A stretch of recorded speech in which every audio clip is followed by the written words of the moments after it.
나를 누구라고 생각하느냐 라는 제목으로 함께 은혜를 나누도록 하겠습니다.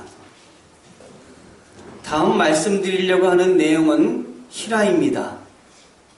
그래서 본인들을 위해서 이름은 실명이 아닌 가명으로 소개해 드립니다. 혜리는 유치원에 다니는 4살짜리 여자아이입니다. 유치원에 다니면서 좋아하는 남자친구가 생겼습니다. 그것도 한 명도 아니고 2명씩이나요. 그런데 언제부터 혜리가 유치원에만 갔다 오면 고민을 합니다. 이인즉 남자친구 둘 다 좋은데 만날 때마다 누구를 선택해야 될지 그걸 모르겠다고 하는 것입니다. 둘은 쌍둥이였습니다. 분간할 수 없이 똑같이 생긴 쌍둥이 형제를 바라보면서 누구를 좋아해야 할지 혼란스러워했던 4살 혜리의 고통이 어떠한지 성도 여러분 느낄 수 있으시겠습니까? 오늘 성경 본문에 예수님의 말씀을 들은 그 사람들은 말씀을 전하시는 예수님이 누구이신지 아직 몰랐습니다.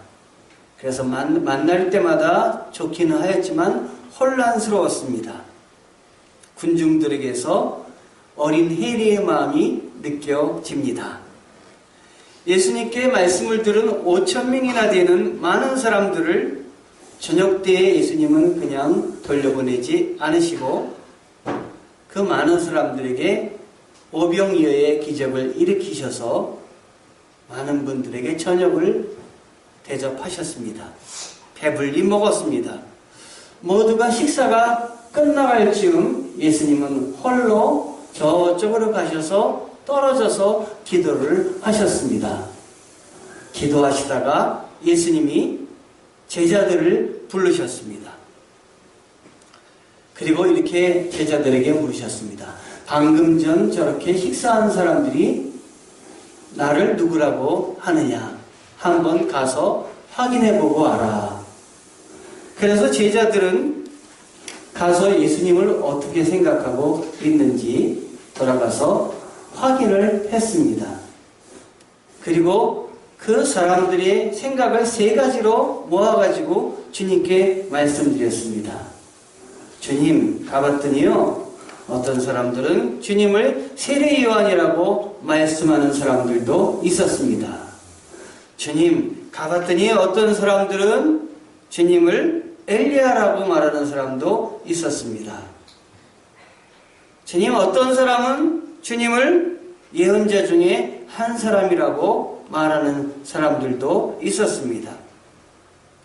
그런데 주님께서 이 제자들의 말씀을 들으시고 가타부타 그들의 말이 어떻다 이야기하지 않으시고 곧바로 제자들에게 되물으셨습니다. 너희는 그러면 나를 어떻게 생각하느냐? 이렇게 물으셨습니다. 거기에 모인 5,000명이나 많은 그 사람들이 주님을 어떻게 생각하는지에 대해서 관심이 없었기 때문이 아니시라 예수님께서는 바로 제자들에게 내가 이 세상에 온 목적이 무엇인지 너희들이 알고 있느냐. 그래서 제자들을 훈련시켜서 제자들을 세우시고 제자를 통해서 하나님 나라 확장을 시키시기 위해서 제자들에게 이렇게 물으신 것입니다. 그러니까 제자들에게 지금 요구하는 것은 제자들의 신앙 고백이었습니다. 나를 어떻게 생각하는지. 그 신앙 고백이 그들의 일생을, 그들의 신앙 전체를 바꾸기 때문인 것입니다. 여러분들은 주님에 대해서 어떻게 생각하십니까? 아직도 12제자는 그렇게 주님께 교육을 받고 왔지만 주님이 누구이신지 몰라서 이 12제자조차도 혼란스러웠던 것이 사실입니다. 주님은 신앙 고백과 함께 이들의 생각을 바로 잡아주고 싶으신 마음 깊숙이 계셔서 이 질문을 하셨던 것입니다. 너희는 나를 누구라 생각하느냐? 제자들은 예수님이 누구이시며 이 땅에 왜 오셨는지 목적을 분명히 안다면 힘있게 말씀을 전할 수 있을 것입니다. 20절에 보면 예수님의 질문에 모두가 잠잠히 하고 있을 때 베드로가 먼저 입을 열었습니다. 하나님 그리스도이십니다. 얼마나 멋진 대답입니까? 예수님을 하나님으로 알고 있고 그리스도로 알고 있다니요. 처음으로 예수님이 그리스도시다, 메시아다 라고 하는 것을 베드로의 입을 통해서 하나님께서는 지금 공개하고 계신 것입니다. 그런데 예수님이 이 중요한 고백을 한 베드로를 향해서 다른 사람들에게 가서 이야기하지 말아라 라고 항구령을 내리십니다. 왜 항구령을 내리셨을까요? 지금 말한 것을 아무에게도 말하지 말라. 그렇다면 베드로가 이야기했던 그 베드로의 신앙 고백이 잘못된 것인가요? 그것은 아직 일반 모든 백성들이 기대하는 메시아상과 그리고 하나님이 예수 그리스도를 통해서 전하고자 하는 메시아상이 너무나 달랐기 때문입니다. 일반 대중들은 예수님이 정치적으로 압박을 당하고 있는 로마로부터 그 예수님이 모든 것들을 해결하실 정치적인 메시아로 생각했습니다. 왕으로 생각을 했던 것입니다. 그러나 하나님은 예수님을 정치적인 왕, 이 땅의 모든 백성들에게 로마의 압제로부터 벗어나게 할 그 왕으로 세우신 분이 아니었습니다. 그래서 아직은 그 뜻을 확실히 드러낼 때가 안 됐기 때문에 입을 열지 말아라 라고 이야기를 한 것입니다. 제가 저희 집사람을 만날 때 같은 과 교수님께서 저희들을 처음 본 사람인데 닮았다고 그러는 것입니다. 더 나아가서는 너희들 사촌이냐 그러는 거예요. 기분이 몹시 안 좋았습니다. 그런데 저만 안 좋은 게 아니라 저희 집사람도 안 좋았던 것 같아요. 저 사람이 뭔데 나하고 사촌이라 그러나, 어디가 닮았다고 사촌이라 그러나. 그런데 지나고 보니까 조금씩 이야기를 하다 보니까 고향이 같은 거예요. 저도 경기도고 저희 집사람도 경기도인 것이에요. 또 더 얘기를 나가보다 보니까 학교도 서울에서 다 나오는 거예요. 아, 이렇게 비슷한 점이 많이 있구나 하면서 서로에 대해서 알아가다가 그만 사랑을 하게 되었습니다. 그래서 여기까지 와서 이렇게 살고 하나님의 일들을 감당하고 있습니다. 여러분, 우리들이 어떤 사람을 알게 될 때 이렇게 조금씩 알아갑니다. 어디서 태어났는지, 학교는 어딜 다녔는지, 어디 살았는지, 아버지는 누구신지, 뭐 하시는지. 그래서 인사를 나누고 대화를 하다 보면은 그의 성품이나 그리고 그의 모습들을 알게 되는 것입니다.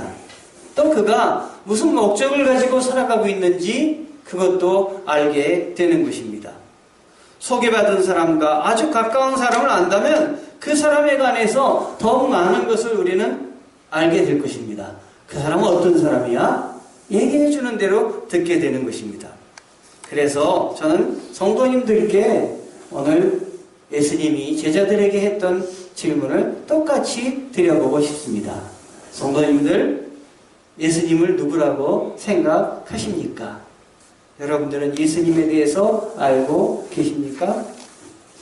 우리가 알고 믿음으로 고백하는 예수님은 이런 분이십니다.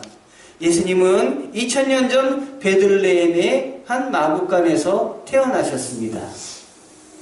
아무도 거기에 말구이에다가 밥통이에요. 누가 자기 자녀를 거기다가 낳아서 놓고 싶겠습니까? 예수님은 그렇게 시작하셔서 30세의 공생애를 시작하시고 그리고 병자들을 치유하시고 말씀으로 가르치시고 복음을 전파하시고 아무 죄가 없는 분이 인류 구원을 위해서 십자가에서 대신 죄를 지고 돌아가신 분이 예수님이십니다. 돌아가신 후 3일 만에 부활하셔서 사람들에게 구원받은 길을 여신 후에 하늘로 들러 올라가셨습니다. 성령을 보내주시겠다고 약속을 하고 그 약속을 실천하셨으며 주의 백성들을 하늘나라로 인도하기 위해서 구름을 타고 다시 오실 하나님의 아드님이 예수 그리스도이십니다.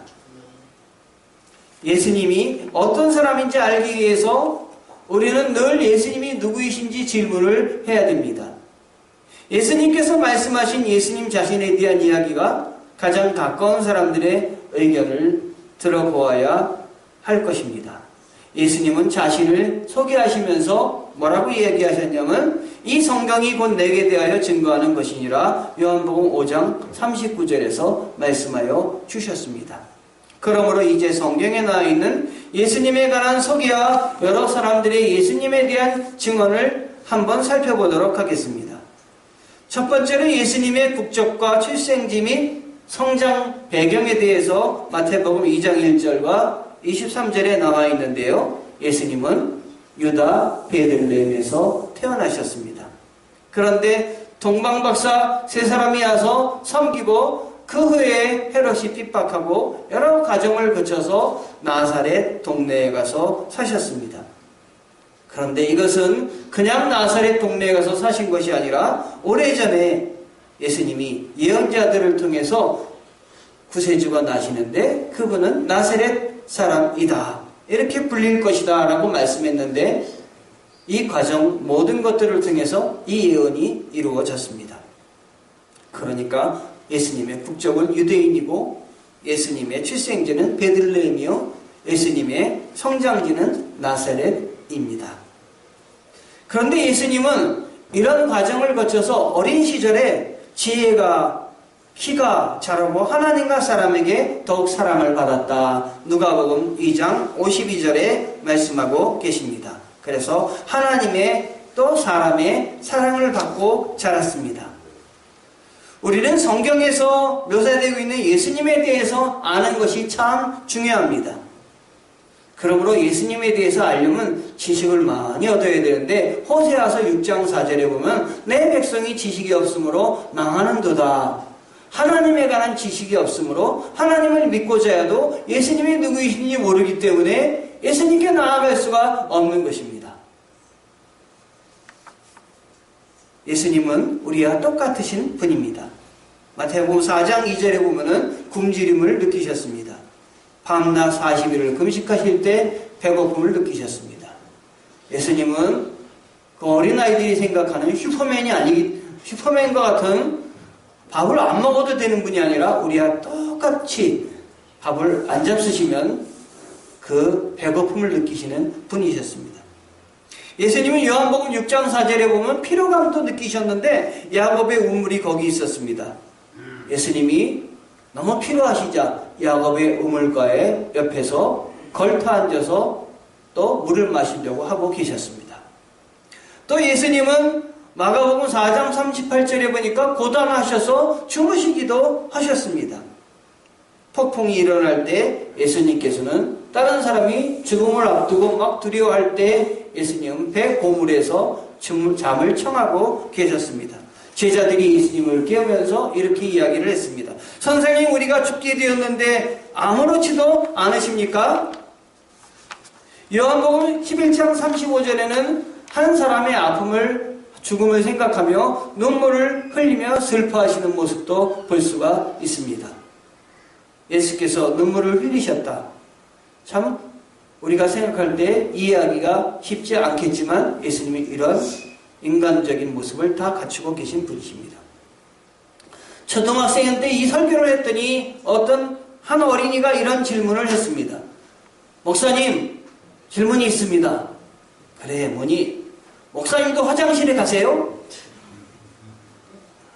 아마 이 어린 학생은 나는 하나님의 일을 하는 목사이기 때문에 저분은 다른 사람과 다를 것이다. 아마 화장실도 가지 않을 거다 라고 생각했는지 모릅니다.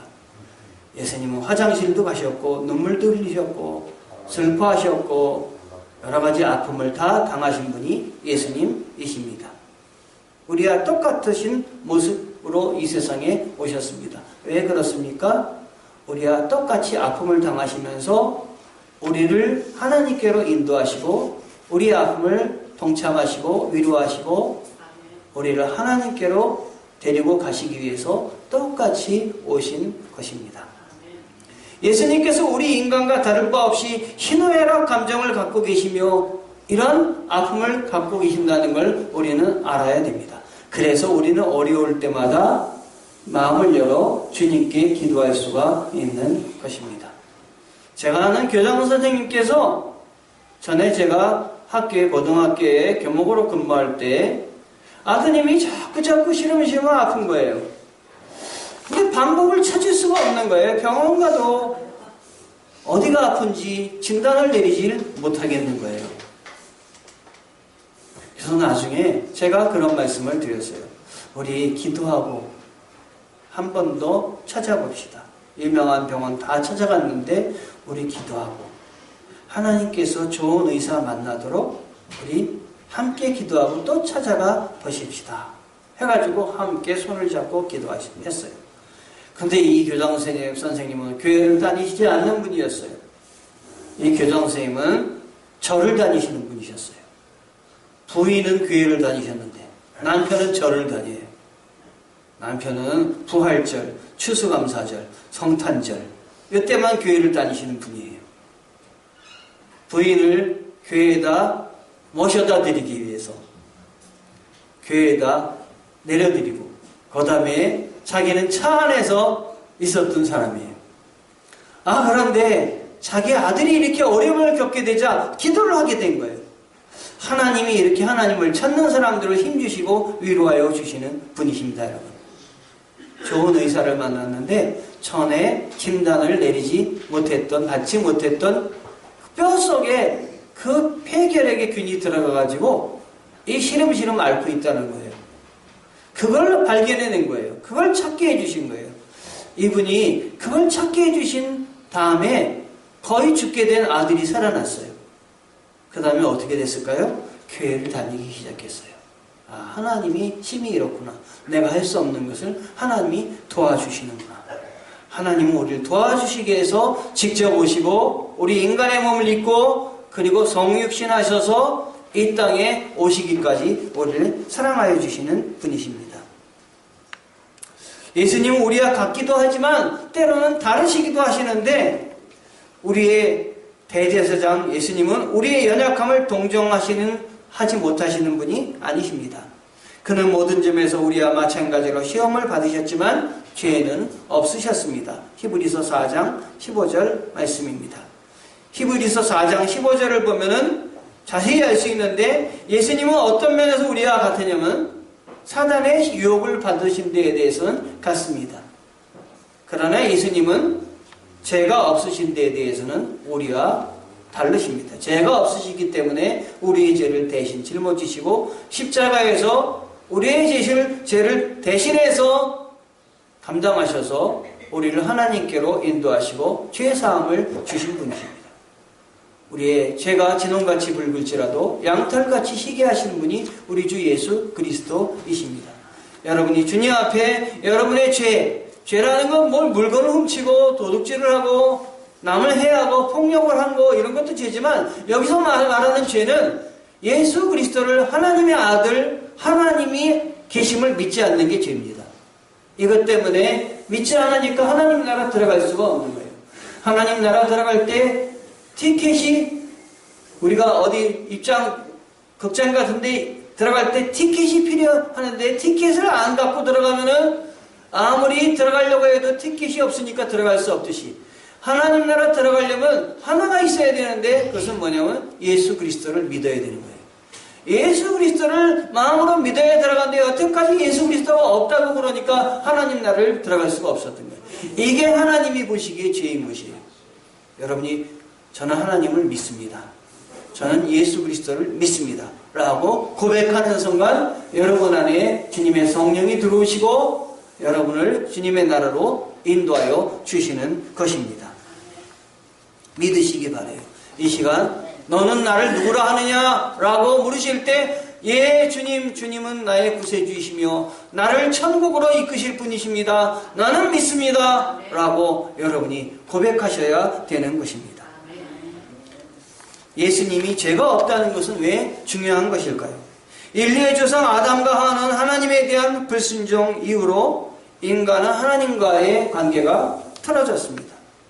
그래서 그 이후로 태어나는 사람들은 하나님의 기준에서 다 벗어나서 죄 가운데 살게 되었습니다. 그래서 하나님의 기준에 점점 벗어나서 살게 된 것이 인류입니다. 예수님이 범죄한 적이 없다는 것은 예수님이 지금 사람들이 갖고 있는 죄된 모습으로 하나님께 나아가는 것이 아니라 죄가 없기 때문에 새로운 모습으로 하나님께 인도할 수 있는 분이시라고 하는 것입니다. 그래서 인류의 죄를 대신 짊어지시고 다시 인류에게 새로운 길을 안내하여 주신 분이 누구시냐면 예수 그리스도이십니다. 예수님이 3일 만에 부활했다는 것은 다시 새로운 그 기준선을 가지고 오기만 하면은 예수님께 나아갈 수 있다라고 하는 것을 말합니다. 이것은 마치 차를 타고 가면 뭐와 같냐면 국도로 가고 막 길을 헤매서 가는 사람이 고속도로를 타는 것이 바로 예수를 믿는 것입니다. 그래서 곧바로 서울에서 부산까지 갈 수 있는 것입니다. 고속도로 타기만 하면 그냥 딴 길로 벗어나지 않으면 가게 되는 것이지요. 또 무엇과도 같냐면은 영국과 프랑스 사이에 옛날에는 육로로 갈 수 있는 방법이 없었습니다. 그런데 해저로 뭐가 뚫렸냐면 새로운 길이 열렸습니다. 해저 터널이 생겼습니다. 그래서 이 해저 터널을 통해서 영국에서 프랑스로, 프랑스에서 영국으로 육로로 갈 수 있는 길이 열렸습니다. 새로운 길을 여신 분이 바로 예수 그리스도이십니다. 천국을 향해서 다른 방법은 없는데 오직 예수 그리스도를 통해서만 갈 수 있기 때문에 우리는 예수를 믿어야 됩니다. 요한복음 10장 30절에서 예수님은 자신을 어떻게 묘사하고 있습니까? 예상과 같은 증언을 토대로 예수님은 성인이라고 어떤 사람들은 얘기하고 종교의 창시자다, 예언자다 이렇게 이야기합니다. 충분히 맞는 것이고 틀린 말은 아닙니다. 그런데 정작 예수님의 입에서 또 다른 말씀이 나왔는데 요한복음 10장 30절에 예수님은 나와 아버지는 하나다라고 아주 놀라운 선언을 하십니다. 어떻게 생각하면 유대인들에게는 건방진 것 같기도 하고 하나님을 모독하는 것 같기도 하고 독선적인 것 같기도 하지만 이거는 중요한 것입니다. 내가 하나님이라 하는 것입니다. 나 하나님이 너희를 위해서 너희를 사랑해 주셔서 너희를 용서하시고 천국으로 이끌기 위해서 죄 없는 내가 인간의 몸을 입고 이 땅에 왔다 하는 선언인 것입니다. 요한복음 5장 23절에 예수님은 자신과 하나님이 똑같고 공경을 받을 만한 분이다 말씀하십니다. 본인의 말도 중요하지만 그 곁에 있던 사람들의 증언이 참 중요합니다. 본인의 말 못지않게 가치가 있는데 옆에 있는 사람이 그를 어떻게 보느냐는 바로 자기가 자기 자신에 대해서 모를 때 그걸 헤아린다면 옆에 있는 사람들의 이야기가 자기 자신입니다. 나를 모를 때 옆에서 보는 사람의 견해가 바로 나라는 것입니다. 옆에서 예수 그리스도를 본 사람들은 이렇게 얘기를 했습니다.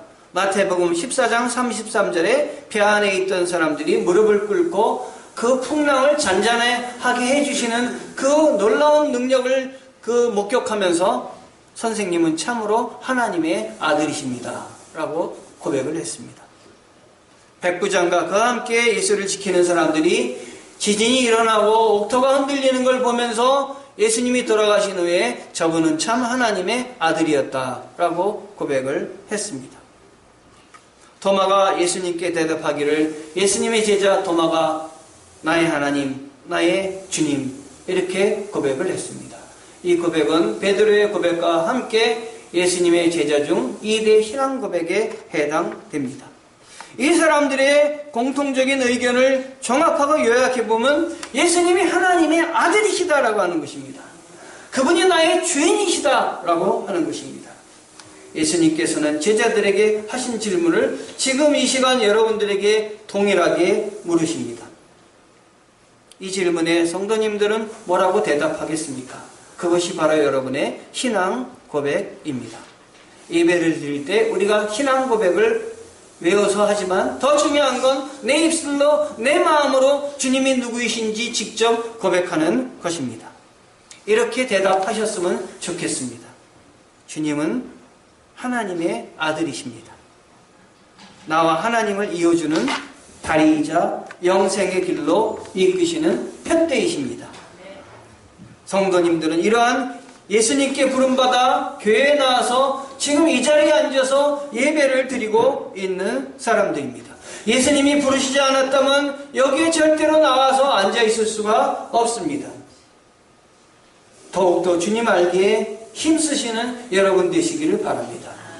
주님이 여러분을 돌보시고 사랑하시기 때문에 여러분이 하나님께 드리고자 하는 마음을 드리시면 기뻐하시고 해결 방법을 알려주십니다.